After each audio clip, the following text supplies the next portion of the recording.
Well, Americans spend an average of 5 hours and 16 minutes per day on their phones. According to a survey by Harmony Healthcare, 53% of Americans want to cut down on phone usage. So could you go 24 hours without your phone? Global Day of Unplugging is almost here, a day that encourages people to disconnect from the electronic world, unwind, relax, connect with people. Dr. Charlotta Dennis with Priority Health is here to talk about the importance of unplugging from time to time. Dr. Dennis, thank you for joining us. Yes, thanks for having me. So why should people really think about unplugging for a little bit, right? What happens when we do that? What are the health benefits? Well, when we unplug, we get an opportunity to reset, redirect, and reconnect. A lot of times we spend so much time with things at our fingertips, whether it's our phones, our laptops, and we disconnect from the world. We are not in touch with people socially or emotionally. So this is a time to disconnect and reconnect with loved ones to ensure that we are not feeling lonely, not feeling anxious, and not feeling depressed. Yeah. When you overuse these devices, have too much screen time, what are the negative effects? Negative effects can, one, impact your overall health and well-being because a lot of times people can have difficulties with their vision, they can start to have headaches with too much screen time, and they also can impair their sleep. A lot of times people are looking at their screens when they should be resting and relaxing, so this can make them feel lonely, it can make them feel bored, but it also can bring about some irritability and anger when you're using phones and doing screen time when you should be relaxing and enjoying the company of others. There are so many things you can do, right, this weekend during this time, but what are some of your recommendations as people unplug? As people unplug, I would recommend you set scheduled times to unplug. National Unplug Day, it really starts March 6th through 7th from sundown to sundown.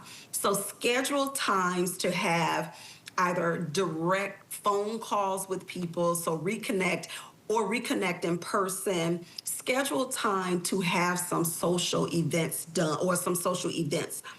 Also, lead by example.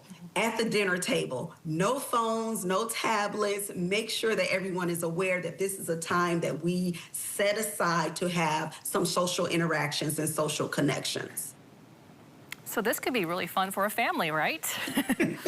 Yes, it could. Do something like plan games like a card game or a board game, something that make you interact with one another, or even doing an activity maybe outdoors, but just plan something in place of that screen time. Dr. Dennis, what are some other tips you can offer to help people limit their screen time? First off, you need to realize how much you're actually using phones and things when it's not essential. So try to keep track of your use. And a lot of these smartphones, they can tell you how much screen time that you're using. So look at that as a guide and try to decrease that on a consistent basis. You don't have to, try to cut it out every week for 24 hours, but just try to look at how much you're utilizing these items for non-essential use. So that's the first step. And the next step is to schedule breaks. Be cognizant of what you're doing and when you're doing it, but scheduling ahead breaks is a very good way to eliminate some of this use and to re-engage with loved ones in society. Dr. Dennis, what can someone do, though they feel the impulse to scroll on their phone? Maybe they're waiting in line at the grocery store, just sitting there at the doctor's office. A good idea is to try to leave your phone in the vehicle when you're going to do something. Cut it off, leave it in the car. When you get back in the car, of course, a lot of people use it for navigation, but try to avoid even having them close by when you need to take care of business or when you are at an appointment. That can consciously alert you that things may not be as important as you think they are on the screen instead of what's in front of you. Also, turn off alarms, turn off if your phone is going off for emails, if it's going off for